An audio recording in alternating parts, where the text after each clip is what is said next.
Good morning, everyone. I'm Mark McCord, your host of Some Stops Along the Way, the podcast that highlights some of the most interesting countries in the world through the lens of my work there, but also focusing on their history, their culture, and their geopolitics. As always, want to guide you to my memoir, Some Stops Along the Way, which is a companion to this podcast. It's available on Amazon, has a lot of the backstory of my work in these countries, and really highlights some of the supremely interesting people, events, and stories that I was involved in during my career. You might want to grab a copy on Amazon. I also want to uh, let you know again that my novel, The Ghost of Mariupol, is available on Amazon. It's been getting great reviews. I think you'll like the story. Reach out and grab a copy if you're interested in fiction that really touches every sense, every one of your senses. Today, we are going to move on with a discussion under the theme Islam's fault line. We've already talked about some supremely interesting countries like Egypt and Tunisia. Today, we're going to stay in North Africa and we're going to focus on the country of Morocco. Morocco was a little bit of an enigma to me when Debbie and I went there. I'd worked extensively in Northern Africa, extensively in the Arab world, but Morocco, and we'll talk more about this a little bit later in this podcast, is somewhat different from a lot of other Muslim countries just because of where it sits and because of the historical uh, paradigms, if you will, that have ensconced this country. When Debbie and I arrived, we flew into the famed Casablanca. And while we were waiting for our friends to arrive from Rabat, we had the chance to tour this beautiful coastal city. We went to the old Medina in Casablanca, where I found a vintage uh, movie poster of Casablanca, which I have hanging here in my office. And any time that you spend in one of the ancient medinas in Morocco is time well spent. I mean, this was an amazing place. And it's not even the most profound Medina in Morocco architecturally or historically. But the Medina in Casablanca was nonetheless fantastic. It's really a microcosm of every type of Moroccan life within the walls of this ancient city. We also saw the Hassan II Mosque, which is the largest mosque in Morocco.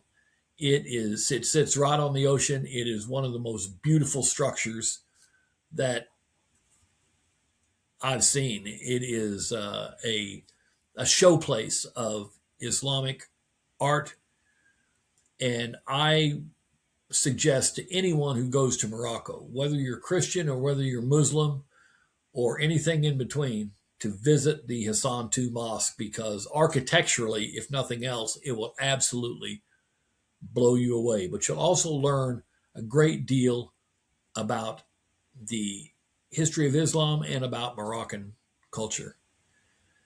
But once our friends arrived that evening, we were very blessed to have dinner at a landmark in Casablanca, actually, called Rick's Cafe. Now, if you've seen the movie Casablanca, you know about Rick's Cafe. What you probably don't know is that it actually exists in Casablanca. It was a retired USAID executive, an American lady, stayed in Morocco, bought an old villa on the waterfront, and turned it into Rick's Cafe. And as much as possible, made it look and feel just like the Rick's Cafe in the movie. You almost expect to see Humphrey Bogart sitting at the bar when you walk in, and Sam sitting at the piano playing. But when we went there for dinner, we were blown away by the architecture of this cafe. We got to talk to the owner herself.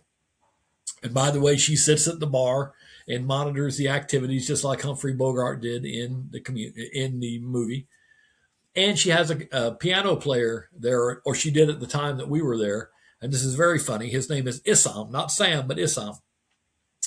And he plays during dinner. And while we were having dinner, he was playing and played several very good songs, and then got up to go and looked around and said, "Oh, okay, you want to hear it? Fine." And he sat back down and started playing "You Must Remember This. A kiss is still a kiss. A sigh is still a sigh. When time goes by." It was an amazing evening sitting there in Rick's Cafe in the famed Casablanca. While we were there, we traveled to the center of Moroccan culture in Fes. The ancient Medina in Fes is one of the most famous in the world. And one of the things that we'll always remember about Fez is sitting at the La Marinda Hotel up on the hill overlooking the old city of Fez. It was in the evening. We were having dinner, and just after dinner, as the sun began to set, the calls to prayer began to erupt all over the city. And I'll never forget sitting up there listening to these dozens and dozens of calls to prayer that were erupting all over the old city. It was so beautiful just to listen to and so unbelievable to witness as a non-Muslim. There was a real beauty to it that it still is very emotional for Debbie and I. We visited Rabat, the capital, which is an amazing city in its own right. We, of course, visited other locations in Morocco as well that were iconic. But this podcast is not about our travel experiences. It's not about our tourist experiences.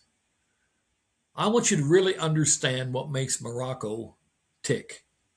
And to understand that, you have to delve into its history, its culture, and its geopolitics. You see, there are places in the world where history doesn't just sit quietly in museums. It breathes, it moves, it walks beside you in the Medina, it whispers from the mountains and rises with the morning sun over the Atlantic Ocean. Morocco is literally one of those places. Morocco is a kingdom at the crossroads of Africa, Europe, and the Middle East. A land shaped by the Amazigh tribes, the Arab dynasties, the Andalusian refugees, the European colonizers, and modern geopolitics. It's a place where the past is never the past. It's woven into its rugs, its architecture, its food, its politics, and the identity of its people. So we're going to take some time today to really delve into this country of Morocco. Not my travel stories, although I have some great ones. Not as much my experiences today in Morocco, as much as we are going to look at its history, its culture, its geopolitics, and how all of those have shaped this uniquely interesting country. We'll walk through its history. We'll unpack its personalities. And we will understand, hopefully a little bit better at the end of the podcast, why Morocco is one of the most strategically important countries in the world. Morocco has very deep roots. Long before Morocco was Morocco, this land was green, literally. The Sahara wasn't yet a desert, it was a savanna full of elephants and zebras. Early humans settled in Morocco, in what is now Morocco, over 1 million years ago. By 12,000 BC, the Iranian culture left cave art across the region. By 8,000 BC, the Caspian culture emerged. And that's the ancestors of today's Amazigh or Berbers. The Amazigh identity is central to Morocco. They call themselves Amazighen, the free people. Their languages, Tamazight, Takalhit, and Terafit, still echo in the mountains and deserts. Around 1100 BC, the Phoenicians arrived. They were traders, and they established ports all up and down the coast of what is now Morocco. Carthage followed, then Rome absorbed the region. And Roman ruins like Villabilis still stand today. Arches, mosaics, olive presses. All of these are reminders of a time when this land fed the entire empire. Islam arrived in the 7th and 8th centuries. It took root quickly, blending with the Amazigh traditions. This fusion, Arab religion and Amazigh identity, became the backbone of the Muslim culture. In the 8th century, Idris I, a descendant of the Prophet Muhammad, fled Abbasid persecution and found refuge among the Amazigh tribes. He founded the Idrisid dynasty in the city of Fes, which is still Morocco's cultural and spiritual heart, as I said before. This is the first truly Moroccan state. Between the 11th and 13th centuries, two Amazigh dynasties built empires stretching from Morocco into Spain and deep into West Africa. The Almoravids were strict reformists and they were desert warriors. The Almohads were philosophical architectural innovators, builders of the Koutoubia Mosque, the Giralda in Seville, and the Hassan Tower in Rabat. These dynasties shaped the ethos, if you will, of Islamic Spain and left a cultural imprint that's still visible today. Later dynasties arose as well, including the Marinids, the Wattasids, the Saadians, each leaving their mark. But the dynasty that matters most today is the Alaouite dynasty, beginning in the 1600s. They still rule Morocco, as a matter of fact. King Mohammed VI is their modern heir. Of course, as with most of the countries in North Africa and Sub-Saharan Africa, the Europeans arrived and colonization took place. By the 19th century, European powers circled Morocco like vultures. France, Spain, and Germany all wanted influence, but Morocco resisted and pressure mounted. In 1912, Morocco was carved into two protectorates. France, which controlled its center, Fez, Rabat, Casablanca, Marrakech, and Spain, which controlled the north and western Sahara. Colonial rule brought new infrastructure, the dominance of the French language, economic modernization, but as with almost all of the colonization that took place in North Africa and other parts of Africa, it also brought exploitation, land seizures, and cultural suppression. Moroccans resisted colonization fiercely. The Amazigh tribes in the Rif, nationalists in the cities. King Mohammed V became the symbol of unity. And in 1956, Morocco gained its independence. The modern Moroccan state was born. The culture of Morocco is what makes it extremely unique. I mean, it had all these influences that we talked about it had the Romans, it had the Greeks, it had the Arabs. And the amalgamation of all of those cultures came together into a mosaic of identities in Morocco that's quite profound. It's multilingual by nature. It's it has the Daria language, which is Moroccan Arabic, which is spoken by most of the people in the country. It has the Tamazight language, which is spoken by 30 to 40% of the people. It has French, of course, which is the official language for business, government, and education. In the northern part of Morocco, they even speak Spanish because it's so close to Spain. And of course, English is rising fast among the youth of the country. This linguistic blend reflects centuries of migration, conquest, and exchange. Of course, Islam is the official state religion of Morocco. Most Moroccans are Sunni Muslims out of the Maliki school. Sufism or mystical Islam is deeply rooted, shaping music, festivals, and spirituality.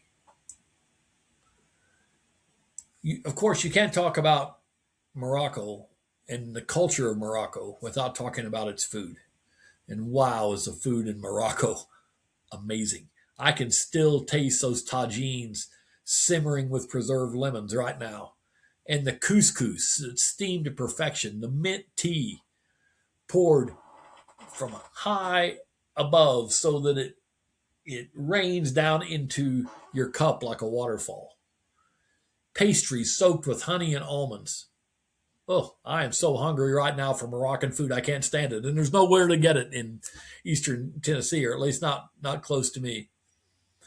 But their food is literally an amalgamation, just like their language, of different cultures.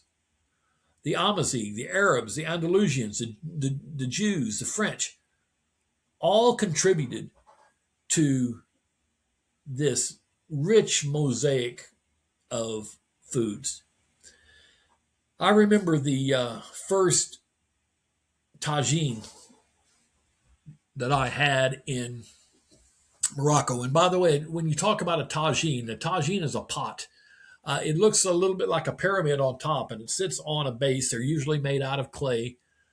And you cook your couscous and meat, a lot of lemons, raisins, nuts, all together in this tagine pot, and you serve it out of that pot, and it is amazing. I remember the first one that I had. Literally, the flavors exploded in my mouth. It was just so fantastic. It was a lamb tagine, and I've eaten a lot of lamb in my life. It's not my favorite meat, but the lamb with everything else in that tagine pot just sang on that particular day, and it was one of the best meals that I had in Morocco. But of course, we ate tagines meals all over the country, and they were just fantastic. Especially deep in the Medina, where you go to these small vendors who are making the food fresh. It is so fantastic. We tried to avoid the larger restaurants and really go to where the locals were eating, as we do in virtually every country that we visit. And it was amazing. Um, we would spend weekends just walking the medinas, enjoying the food, enjoying the culture, enjoying the markets, enjoying the glut of people from really all over the world who were traversing the medinas. In Fez, we would hold our noses because it was quite aromatic in a bad way, and watch them dye wool in the ways that they had done in ancient times, and they still do today, and watch the donkey carts pulling their wares through the Medina, and their traders walking behind them, keeping them moving on the narrow stone streets. It was just a fantastic experience each and every day. But word of caution to all of you: if you go to Morocco, don't expect to lose weight. As a matter of fact, it's going to go the other way because you're going to eat a lot. The people are very friendly. They want you to eat and drink with them, and you will enjoy it very much. But you'll put on those kilos. Moroccan architecture is also an amalgamation of all of these cultures. We're getting a theme here. When you look at the language, the food, the architecture, all of the cultures that have traversed in and out of Morocco through these thousands of years have added something to each. In Morocco, you have beautiful tile work. Uh, I I brought back some tiles from Morocco that I will cherish forever because they're hand painted and they're absolutely beautiful. Also, carved cedar, riads with inner courtyards, the Kasbahs rising from the desert rock, and the Andalusian arches and fountains. Cities like Fes and Marrakech are literally like living museums. My preference is Fez, just because it is the religious and cultural hub of the country. It is quite a bit less touristy, if you will, than Marrakech. And it is literally like walking through a museum each and every day. Moroccan music and art, again, has flavors from all of those cultures that passed through the country over history. From Gnawa trance rhythms to Andalusian orchestras to Amazigh folk songs to modern hip hop, Morocco's music reflects its layered identity. What a rich cultural palette Morocco has for a small country. It's it has so many assets. Its positioning uh, on the Atlantic Ocean and Mediterranean seas make it uh, a sought after location for traders. Its nearness to Europe makes it a very desirable from the standpoint of logistics. Its art, its culture, its food. Morocco's really got it all. But to really understand all of this and the context of Morocco and how it has emerged post 1956, we have to dig a little bit deeper and we have to dig into its geopolitics. And we're going to do that for a few minutes. As I said, Morocco gained independence from France in 1956. And in doing so, it's really stood apart from many of its neighbors. It's avoided coups, civil wars, and revolutions that have swept across North Africa. Its secret, a monarchy that has survived by adapting, balancing tradition with reform, and maintaining a delicate equilibrium between faith, power, and modernity. But the balance has come with a cost. Let's talk a little bit about the birth of modern Morocco. When Morocco emerged from colonial rule, King Mohammed V became a symbol of unity, as I said before. He had resisted French domination and returned from exile as a hero. His reign was short. He died in 1961, so just about 5 years as the monarch. But his legacy was profound. He restored the monarchy's legitimacy and positioned it as a guardian of national identity. His son was Hassan II. Remember that mosque in Casablanca? What's the name of it? Hassan II Mosque. It's named after Hassan II, who was the king of Morocco. Hassan inherited a country full of promise and peril. The 1960s were turbulent years in Morocco. There were ideological battles, economic uncertainty, and lingering influence of colonial structures. Hassan II responded with a firm hand.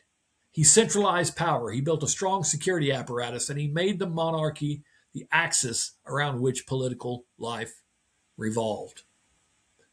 Under his rule, Morocco became known for its stability, but regrettably, it also became known for its repression.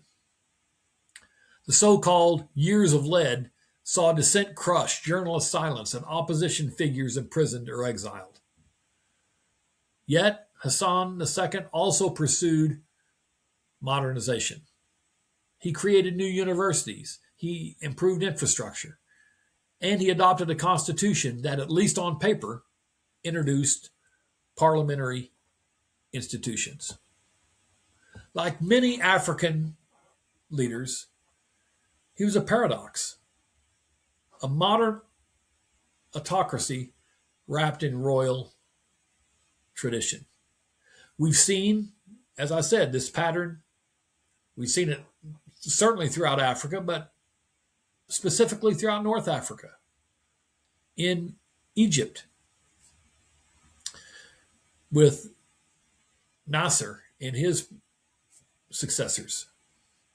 We saw it in Tunisia with Bourguiba, in Ben Ali and their successors.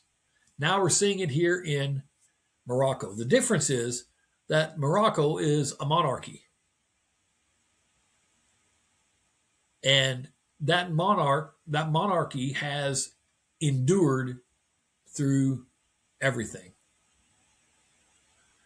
But to understand Morocco's political system, you have to understand the Makhzen, a word that means storehouse. But in Moroccan politics, it refers to the network of royal advisors, bureaucrats, and elites who maintain the king's authority. This is fairly common in a monarchy. Very rarely would someone have access to the king. So they would work through the king's advisors who have an outsized amount of power. This happened in Jordan as well.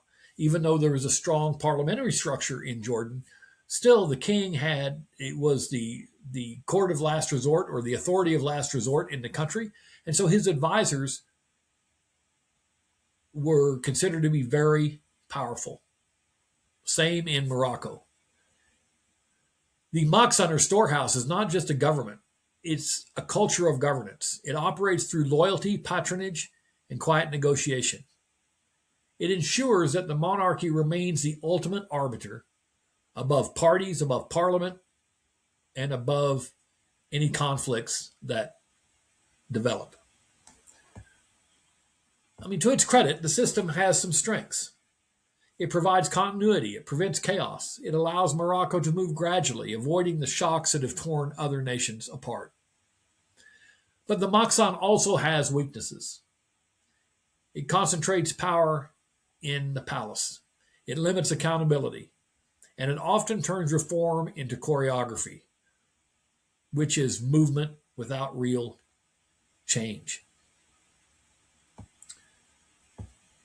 When Mohammed VI ascended the throne in 1999, Morocco exhaled. The new king was young, he was educated in Europe, and he was seen as a reformer. He promised a new concept of authority, one rooted in service, transparency, and human rights. And for a time, he delivered. He launched sweeping reforms in the country, such as the reform of the Marijuana, Morocco's family code, granting women greater rights in marriage, divorce, and inheritance. He encouraged civil society. He opened the dialogue with former political prisoners and invested heavily in infrastructure, such as highways, ports, renewable energy, and tourism. Under Mohammed VI, Morocco became a model of gradual modernization. But the deeper structures of power remain intact. This Makhzen, if you will, still remained strong. The king still chaired the Council of Ministers. He still controlled the military and the intelligence services. He still appointed key figures in government and business. In 2011, Arab Spring protests tested this balance. While revolutions toppled regimes in Tunisia, Egypt, and Libya, Morocco's protests were met with reform, a new constitution that promised more parliamentary authority and judicial independence. So even when most of the countries outside of Algeria around it were having government changes due to Arab Spring, the monarchy was able to maneuver and survive. Really, its actions during this time were a masterclass in adaptation. The monarchy bent, but it didn't break. Now, I talked a little bit already about what the kings did right, or what their strengths were, and what some of their weaknesses were. But let's look at some of the things that they've done right. First, they've created, the king has created stability. The monarchy, if you will, has created stability. In a region often defined for volatility, Morocco has maintained peace. The monarchy's religious legitimacy, the Amir al-Mu'minin, commander of the faithful, gives it moral authority that transcends politics. It's also benefited from gradual reforms. Morocco's leaders have learned that slow change is sometimes the only sustainable kind. Women's rights, language recognition for the Amazigh people, and economic diversification have all advanced without tearing the social fabric as it has in other countries. Morocco's also benefited from diplomatic agility. The country's positioned itself as a bridge between Africa and Europe, Islam and the West. It maintains strong ties with the United States and France while deepening its presence across sub-Saharan Africa. Morocco is also a very religiously moderate country. The monarchy's stewardship of Islam has fostered tolerance. Moroccan imams are trained to preach peace and coexistence, and the king's role as a protector of all faiths has helped prevent extremism. These are not small achievements. They've made Morocco a rare example of resilience in a region often defined by upheaval. But there are also fault lines. Every system has its shadows, and Morocco certainly does as well. Morocco's monarchy, for all its success, remains deeply centralized. Real power flows through the palace. Parliament debates but rarely decides. Political parties exist, but often orbit the king's agenda. One could say that the reforms that were done by the monarchy during Arab Spring were really reforms primarily that focused on visibility. They placated the people, but they didn't really make institutional change. They were beautiful icing on a cake that remained the same. So today, the Makhzen continues to shape outcomes behind the scenes, ensuring loyalty and limiting dissent. Human rights remains a concern. Journalists who challenge royal authority face pressure. Activists who question the status of Western Sahara risk imprisonment. Economic inequality still persists as well. The glittering cities of Casablanca and Rabat contrast sharply with the rural poverty in the Atlas Mountains and the south.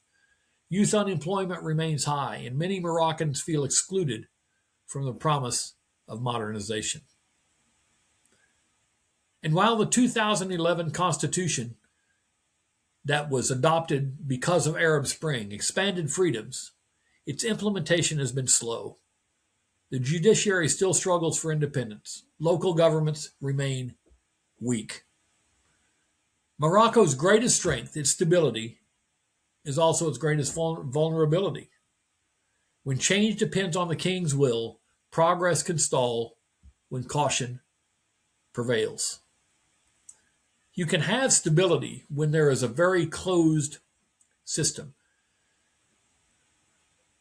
When there is a system that revolves around a central authority, like the monarchy, this Makhzen system, it's not that difficult to have stability, but it's stability at any cost. Stability doesn't necessarily mean that the citizens of Morocco have freedom and autonomy. What it means is that the monarchy is strong enough and adaptable enough to maintain the stability in the country and therefore facilitate economic growth and other priorities in its agenda. So we've talked about the country's strengths and weaknesses. We've talked about its geopolitics. Where does Morocco go from here? Well, as I said before, the monarchy has proven remarkably adaptable. It survived colonialism, socialism, Arab Spring. It's modernized without losing its soul. But the next chapter in Morocco's history will require deeper courage, not just from the king, but from the institutions around him.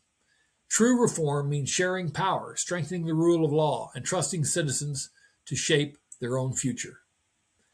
Morocco's story is not one of revolution, but of evolution.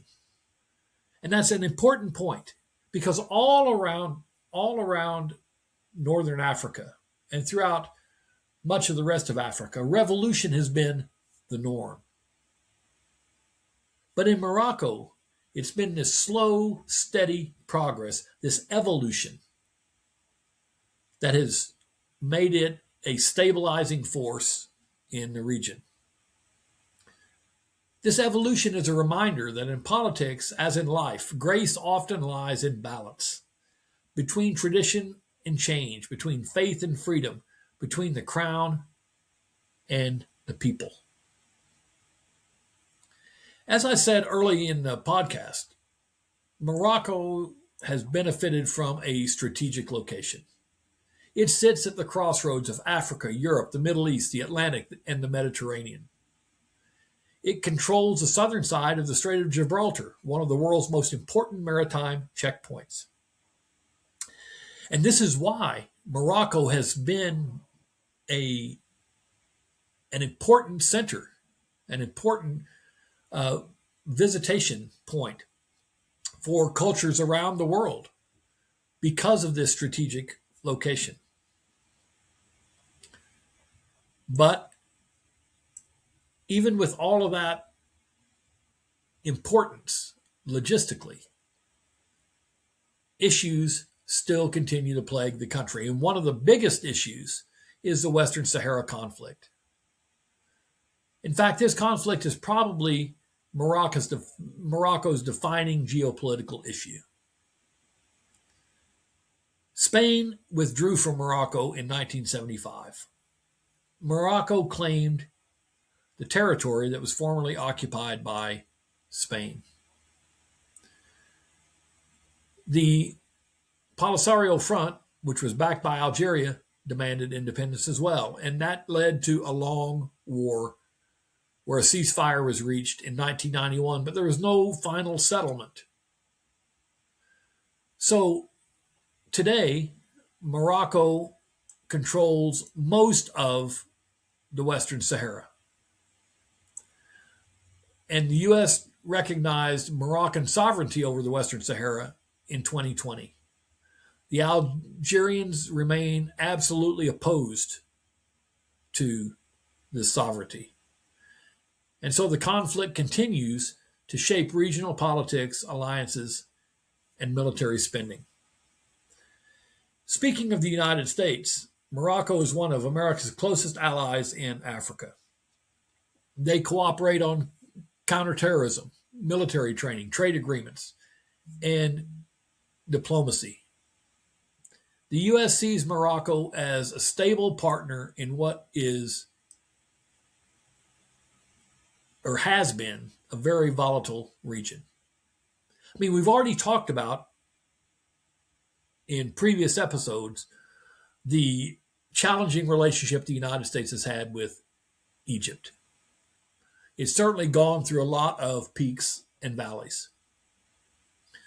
Its relationship with Tunisia has often been strained under both Bourguiba and Ben Ali, and even today. Its relationship with Algeria has been very challenging because the Algerians are have a very socialistic bent to their political philosophy, a very closed and guarded country. And so the United States relations with Algeria have not been good. In Libya, the relations, especially under former leader Muammar Gaddafi, have been very tenuous between the United States and Libya. And so Morocco has been this oasis, if you will, of stability where the United States could depend on being able to exude its soft diplomacy, if you will, throughout northern Africa and into sub Saharan Africa. Morocco has also been one of the only countries in North Africa. In fact, well, aside from Egypt, which had the peace accords, but it's been one of the only countries in Northern Africa that has normalized relations with Israel. And this opened tourism, trade, intelligence cooperation, and military technology transfers. You often run into Israeli tourists in Morocco because they feel comfortable there. It's been a place that, even though it's an Islamic country, they felt safe, they felt secure, and they felt welcomed. In fact, Morocco has a long history of Jewish presence.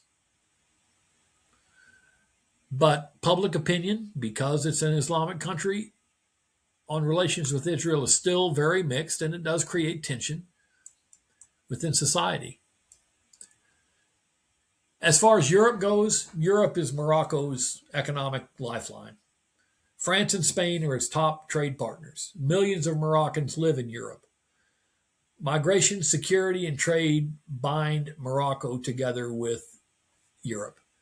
But tensions with Europe flare over fishing rights, the Western Sahara, and migration flows. There's a huge amount of illegal migration from Morocco into Europe, which has created a lot of angst with individual countries and with the European Union as a whole. Morocco also has a rivalry with Algeria. In fact, they're locked in what is tantamount to a Cold War. Their borders are closed. They have competing regional visions. They're on opposite sides on the Western Sahara issue, as I talked about before. They have what's tantamount to an arms race with each country trying to protect itself from the other. And this rivalry shapes North African politics. As far as economic ambitions, Morocco aims to be a renewable energy leader, a manufacturing hub in things like automobiles and aerospace, a logistics gateway between continents, a stable investment destination, and an emerging IT destination as well. Its political region stability, which is, as I said, rare in this region, is a major asset for investment. As far as its society, Morocco's seen a lot of social change. Under the current monarchy, social changes have occurred on a regular basis, but many of them have been rather pedantic. For instance, today, Morocco still has high youth unemployment. rural poverty, inequality between the coast and the interior regions. It still is under demand for political reform. And Amazigh cultural rights movements are still plentiful. But King Mohammed VI is widely seen as modernizing the country, focused on economic growth and cautious politically. He's expanded the infrastructure, tourism, and renewable energy, as I said before,